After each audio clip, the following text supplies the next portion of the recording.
विकासाच्या नावाखाली दीक्षाभूमीचं अस्तित्व उद्ध्वस्त करायला निघालेल्या मनुवाद्यांचा डाव आज भीम सैनिकांनी हाणून पाडलेला आहे। या आंदोलनात ऑल इंडिया पॅन्थर सेनेचे कार्यकर्ते सुद्धा उपस्थित होते। हे आंदोलन अनेक संघटना, अनेक पक्ष आणि अनेक समाज बांधवांनी हाताळलेलं आहे। ही भावना जी आहे ती खूप महत्वाची भावना आहे आणि या भावनेतून एक संदेश सगळ्यांनी घेतला पाहिजे। दीक्षाभूमी असो आणि इतरही केंद्र असो, कुणीही आपल्या बापाची जागीर समजायचं काम करू नये, मालकी गाजवायचं काम करू नये।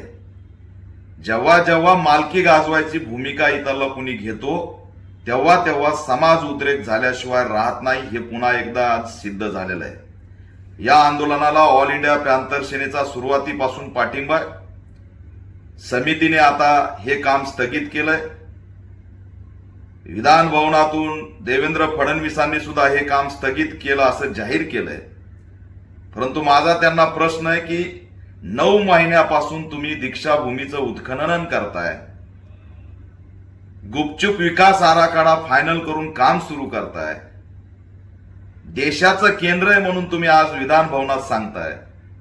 देशाच्या केंद्राचं काम होत असताना सर्व पक्षीय बौद्ध आंबेडकरी नेते असतील, बौद्धिस्ट संघटना असतील, या सगळ्यांची सर्वपक्षीय बैठक का बोलवली नाही?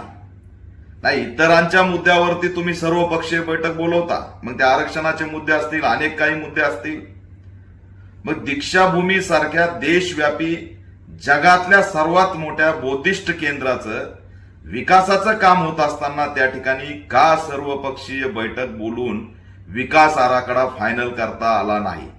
मुळात निधी द्यायचा, चुकीचं काम करायचं आणि पुन्हा निधी त्या ठिकाणी वापरायचा नाही आणि आमच्याच माथ्यावरती मारायचं की तुम्हीच विकास करू देत नाहीत, हे धोरण आखण्यासाठीच चुकीचं काम केलं असा ऑल इंडिया पॅन्थर सेना या सरकारवरती आणि दीक्षाभूमीच्या समितीवरती आरोप करीत आहे। तुमची मानसिकताच विकासाची नसते, निधी देण्याची नसते। चुकीचं काम केलं की समाज भावना भडकतील आणि आपल्याला निधी परत घेता येतील, ही भावनाच या ठिकाणी वापरलेलं दिसतंय आणि हे एक षडयंत्र आहे, याचा आम्ही निषेध करतो। आज आंदोलकांनी आक्रमक भूमिका घेतली।